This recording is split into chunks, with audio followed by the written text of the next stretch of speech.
नमस्ते दोस्तों। HCF की क्लास जिसमें हमने पूरे कॉन्सेप्ट को एक एक करके क्लियर कर लिया। अब उन कॉन्सेप्ट पर बेस्ड हम सवाल करने वाले हैं। एक दो क्लास ये प्रैक्टिस की होने वाली है, एक ही क्लास है आज की प्रैक्टिस की, तो बस ये प्रैक्टिस कर लेनी है आपको और कॉन्सेप्ट पिछली क्लास से पढ़ लेने हैं। इसके अलावा आपके पेपर में इससे बाहर तो कुछ नहीं आएगा, बस डिजिट चेंज हो सकती हैं, लेकिन जिन टाइपों को करा रहा हूँ उन टाइप के अलावा नहीं आएगा, ये मेरा वादा है। ठीक है, बात करते हैं पहले क्वेश्चन की।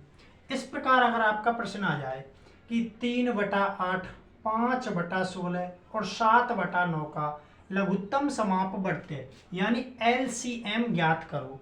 LCM मतलब वह बड़ी से बड़ी संख्या जिसमें दी गई संख्याओं का पूरा पूरा भाग चला जाए। वह बड़ी से बड़ी नहीं, वह छोटी से छोटी संख्या जिसमें दी हुई संख्याओं का पूरा पूरा भाग चला जाए। और भिन्न वाली संख्याओं में एक तरीका आपको याद रखना है। कौन सा है? एक सूत्र है। सूत्र क्या है इसका? अंशों का LCM बटा हरों का HCF। अगर वो यहाँ पर लघुत्तम समापवर्त ना कहकर महत्तम समापवर्त पूछ ले जा तो उसका फॉर्मूला हो जाता अंशों का HCF पूछ रहा है तो HCF ऊपर, HCF बटे हरों का LCM। ठीक है, ये फॉर्मूला हो जाएगा।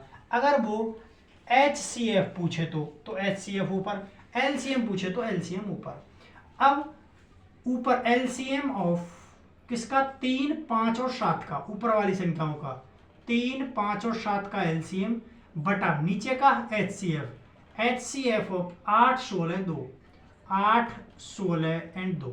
ठीक है, ऊपर वाली संख्याओं का HCF ज्ञात करना है। HCF ज्ञात करने के लिए जब तीनों संख्याएं विषम हो, मतलब अभाज्य हो, तीनों संख्याएं एक दूसरे की कोप्राइम हो, और कोप्राइम की स्थिति में सबसे बड़ी संख्या को देखेंगे।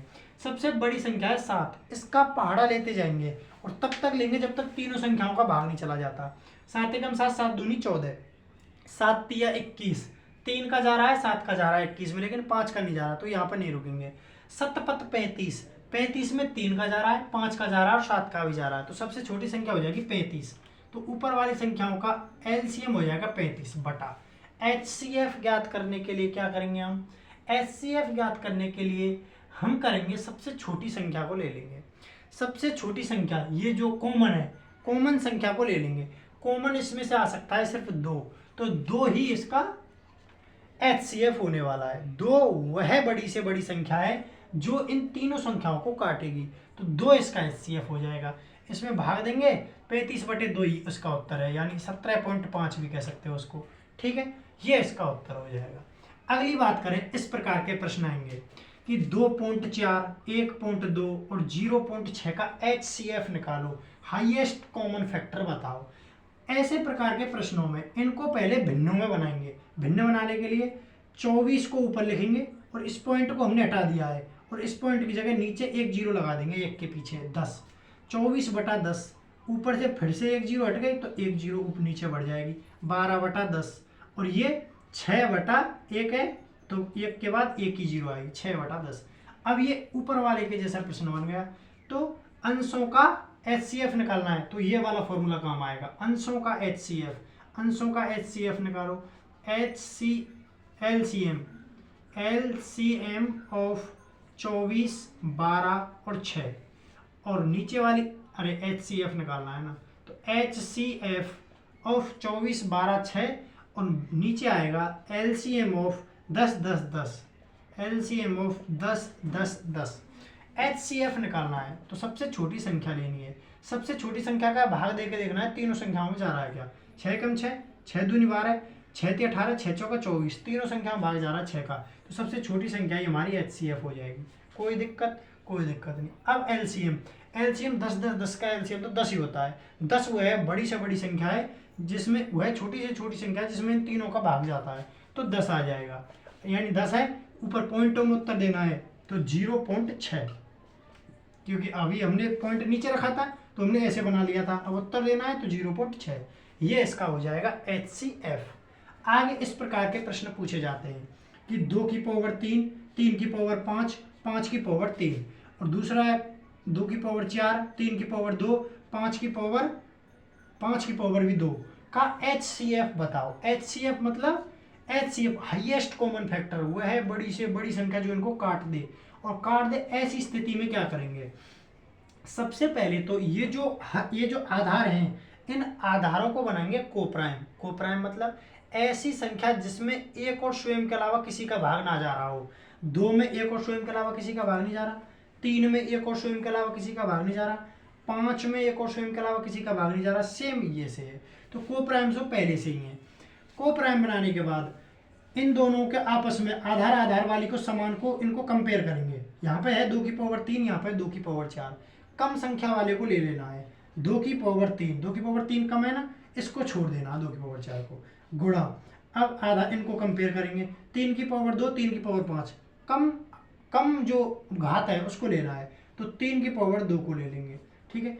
अब 5 की पावर 3 का 5 की पावर 2 का कंपैरिजन करेंगे, तो पीछे की संख्या आ जाएगी 5 की पावर 2, और यही इसका हो जाएगा HCF। इस प्रकार ये 3 प्रकार के सवाल किए जाते हैं। अब आगे चौथे सवाल की बात करते हैं। रुक गई।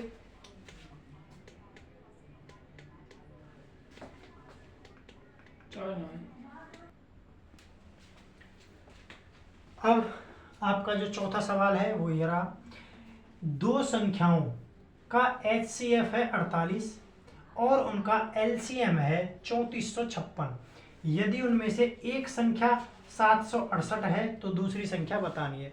इसका एक सूत्र होता है। सूत्र क्या है, पहली संख्या गुणा दूसरी संख्या बराबर HCF गुणा LCM। ये आपको याद रखना है, पहली संख्या गुणा दूसरी संख्या बराबर HCF गुणा LCM। अब इसी फॉर्मूले में सब कुछ रखेंगे। पहली संख्या दे रखी है 768 गुणा दूसरी संख्या को मान लो x बराबर HCF दे रखा है 48 गुणा LCM दे रखा है 3456। बस हो गया, ये इधर गुणा में है, ये इधर भाग में चला जाएगा। अब काटा पीटी करनी है बस। 2 का भाग दे लो सबसे पहले, 2 तिया 6, 2 अट्ठे 16, 2 चौके 8, 2 दूनी 4, 2 चौका 8, फिर 2 से जाता है 12 बार, 2 से 1 बार, 9 बार, 2 बार, फिर 12 से ही दे दो डायरेक्ट, 12 एकम 12 बचे 7, 12 65, 12 छक्की 72, 16 बार डायरेक्ट 16 का दे दो, 16 दूना 32, 16 एकम 16 और 16 पन 80, 16 छक्की 96, 2 से 16 दूसरी संख्या है। एक संख्या क्या है 768 और दूसरी संख्या क्या है 2 से 16। ये फॉर्मूला याद रखना है, पहली संख्या गुणा दूसरी संख्या बराबर HCF गुणा LCM, ठीक है। अब एक इस प्रकार का प्रश्न आता है, वह है छोटी से छोटी संख्या, या छोटी से छोटी आते ही LCM, जहां भी छोटी से छोटी पूछ ले वहां आएगा LCM, जिसको 4, 6, 8, 10, 12 से विभाजित करने पर सभी स्थितियों में क्या शेषफल बचना चाहिए 3। हर स्थिति में 3 शेषफल बचना चाहिए जब किसी संख्या में इनका भाग दिया जाए। डायरेक्ट इनका क्या निकाल देना है, छोटी से छोटी आए LCM, तो 6, 4, 6, 8, 10, 12 का निकाल देना है आपको LCM। 2 का भाग देंगे, 2 दूनी 4, 2 तिया 6, 2 चौका 8, 2 पंजे 10, 2 छक्की 12। अब इसमें 2 का एक बार और दे देंगे, 2 एकम 2, 3, 2 दूनी 4, 5, 2 तिया 6। अब इसमें कुछ भी नहीं, 5 दूनी 10 तिया 30, 3 का तो LCM 3 ही होता है, और 2 और 5 ये सब कोप्राइम है, कोप्राइम में तो आपस में गुणा हो जाता है, इनका नीचे भाग देने की कोई जरूरत नहीं है। 5 दूनी 10, 10 तिया 30 इनका LCM है। अब इनके LCM में इनको गुणा करना है, 30 दूनी 60, 60 दूनी 120 संख्या आ गई जो इनका भाग पूरा जाता है। 120 वह संख्या है जिसमें 6, 4, 8, 10 और 12 से भाग देने पर 0 शेषफल बचता है, लेकिन हमें शेषफल बचाना है 3। अगर 3 शेष, इसमें तो कुछ बचता नहीं, अगर मैं 3 जोड़ दूं तो अपने आप 3 शेषफल बच जाएगा। इसमें जोड़ दो 3, 123। तो 123 वह संख्या है, आप भाग दे के बाद में देख सकते हो, जिसमें 4 का भाग देंगे तो भी 3 शेषफल बचेगा, 6 का देंगे तो भी 3 बचेगा, 8 का देंगे तो भी 3, 10 का तो भी 3 और 12 का देंगे तो भी 3 शेषफल बचेगा, ठीक है। अब आगे बात करते हैं 4 अंकों की वह बड़ी से बड़ी, कौन सी बड़ी से बड़ी, संख्या ज्ञात करो जो 10, 15, 21, 24 से विभाजित करने पर क्रम से 4, 9, 15 और 18 शेष दे। ऐसी संख्या हम क्या करेंगे, इनका निकालेंगे एलसीएम। 10, 15, 21 और 24। डायरेक्ट इसमें से कॉमन ले सकते हो आप, दो कॉमन लेंगे। इसमें 5 बार गया, इसमें जा ही नहीं रहा, इसमें नहीं जा रहा, इसमें जा रहा है 12 बार। इसमें से एक कॉमन आ जाएगा क्या, 3।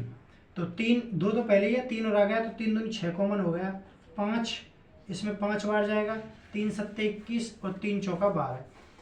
अब 6 तो ऑलरेडी है, इनका हो जाएगा एलसीएम 5 और 5 सत्ते 35 और 35 गुणा 4, 35 गुणा 4 140, 140 का इसमें गुणा कर देना है। 0, 6 चौका 24 को 4 5 लगी 2, 6 कम 6 7 8, 840 इसका एलसीएम आ गया। अब हमको बनानी है 4 अंकों की संख्या। 4 अंकों की संख्या क्या होती है, 9999, यानी हमें 999 के करीब ले जाना है। अगर इसका गुणा मैं 10 से करूं तो 8400 आता है, लेकिन हमें 9999 के करीब ले जाना है, तो हम इसको कर देते हैं 11 से गुणा। 11 से जैसे ही गुणा करेंगे, 11 चौका 44 हासिल 4, 11 अट्ठे 88, 88 और 4 अरे 840 है। 840 गुणा 11, 11 की गुणा 0 में 11, 11 चौका 44, 4 4, 11 अट्ठे 88 और 4 बिन में। अब ये आ गई एक संख्या, लेकिन इससे बड़ी भी हो सकती है, एक बार चेक कर लेते हैं। 840 गुणा 12, 0, 12 चौका 48, 8 4 12 अट्ठे 96 और 4 100, यानी एक 10,080। तो ये तो 5 अंकों की हो गई, तो 12 ले लेंगे, सिर्फ 11 से गुणा करेंगे। 11 से गुणा करने पर 1240 आ गया, लेकिन 1240 हमारा उत्तर नहीं है। हमारा उत्तर कैसे निकलेगा, 10 इनका हमें अंतर लेना है, पहली संख्या का पहली संख्या से। 10 में से 4 गए तो 6, 15 में से 9 गए तो 6, 21 में से 15 गए तो 6, 24 में से 18 गए तो 6, मतलब हर स्थिति में 6 बच रहा है। और 6 बच रहा है तो इसमें से 6 घटा देंगे, इसमें से 6 घटाएंगे। 10 में से 6 गए तो 4, यहाँ पर बचा 3, 2, 9, बिन में 134 इस प्रश्न का सही उत्तर है। इस प्रकार के कुछ इसमें प्रश्न बनते हैं जो आपको मैंने करा दिए। अब आगे आपकी एक क्लास होने वाली है, इसके बाद जो भी होगी फैंटास्टिक होगी।